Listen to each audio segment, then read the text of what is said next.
Assalamualaikum warahmatullahi wabarakatuh.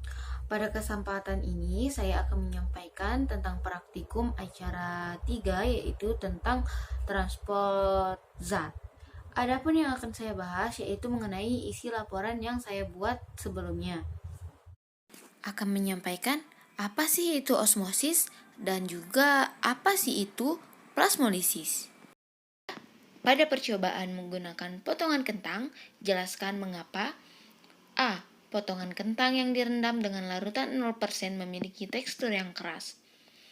Kedua, potongan kentang yang direndam dengan larutan gula 5% memiliki tekstur agak keras dan sedikit lunak. Dan yang tiga, potongan kentang yang direndam dalam larutan gula 30% memiliki tekstur yang lunak. Dan yang keempat, mengidentifikasi perbedaan sel Rowley color yang telah direndam dalam larutan gula dengan konsentrasi 0%, 5%, dan 30%. Jelaskan apa yang menyebabkan munculnya perbedaan tersebut. Nah, langsung ke materi pertama ya, yaitu apa sih itu osmosis? Nah, di sini osmosis adalah perpindahan molekul pelarut melalui selaput semi-permeabel dari bagian yang lebih encer ke bagian yang lebih pekat, atau dari bagian yang konsentrasi pelarut lebih rendah ke konsentrasi pelarut yang lebih tinggi. Selanjutnya, apa sih itu plasmolisis? Tumbuhan dengan sel dalam kondisi seperti ini layu. Kehilangan air lebih banyak akan menyebabkan terjadinya plasmolisis. Plasmolisis hanya terjadi pada kondisi ekstrim dan jarang terjadi di alam. Biasanya terjadi secara sengaja di laboratorium dengan meletakkan sel pada larutan bersanilitas tinggi atau larutan gula untuk menyebabkan ekosmosis, seringkali menggunakan tanaman Elodea atau sel epidermal bawang yang memiliki pigmen warna sehingga proses dapat diamati dengan jelas. Yang ketiga, pembahasan yang ketiga adalah menggunakan potongan kentang. Jelaskan mengapa potongan kentang yang direndam dengan larutan 0% memiliki tekstur yang keras. Larutan 0% memiliki tekstur yang keras itu karena masuknya pada sel-sel kentang membuat sel dalam keadaan turgin. Ini yang menyebabkan kentang menjadi keras. Kondisi sebaliknya terjadi pada kentang yang direndam pada larutan air suling biasa. Selanjutnya, mengapa potongan kentang yang direndam dengan larutan gula 5% memiliki tekstur yang agak keras dan sedikit lunak? Larutan 5% memiliki tekstur agak keras lunak. Itu karena saat kentang direndam pada larutan gula 5% akan terjadi perpindahan air secara osmosis dari sel-sel kentang keluar menuju larutan. Perpindahan ini terjadi karena sel-sel kentang hipotesis larutan gula.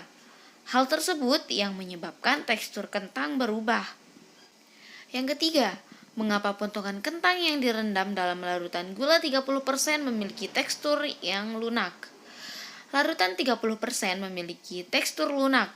Itu karena saat kentang direndam pada gula 30% akan terjadi perpindahan air secara osmosis dari sel-sel kentang keluar menuju ke larutan.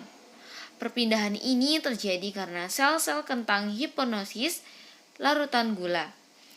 Hal tersebut yang menyebabkan tekstur kentang berubah. Sel-sel kentang mengalami kekurangan air.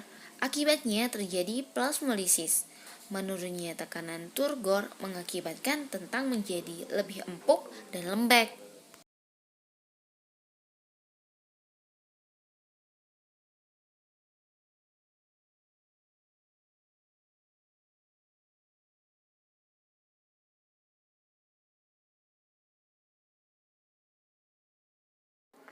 Selanjutnya pembahasan keempat. Pada konsentrasi gula 0% seharusnya tidak ada sel yang berplasmolisis. Hal ini mungkin disebabkan adanya kontaminasi larutan gula pada air biasa. Pada konsentrasi gula 30%, jumlah sel yang berplasmolisis lebih banyak yang berplasmolisis daripada konsentrasi 0%. Karena semakin tinggi konsentrasi larutan, maka jumlah sel yang berplasmolisis akan semakin banyak.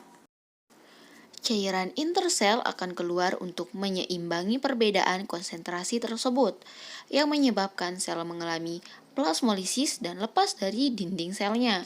Indikator bahwa sel terlepas dan cairan intersel keluar yaitu pada perubahan warna sel daun rose discolor yang semula berwarna ungu menjadi tidak berwarna. Mungkin hanya itu yang dapat saya sampaikan, kurang lebihnya mohon dimaafkan. Next, kita lanjut ke acara keempat. Sekian dari saya, wassalamualaikum warahmatullahi wabarakatuh.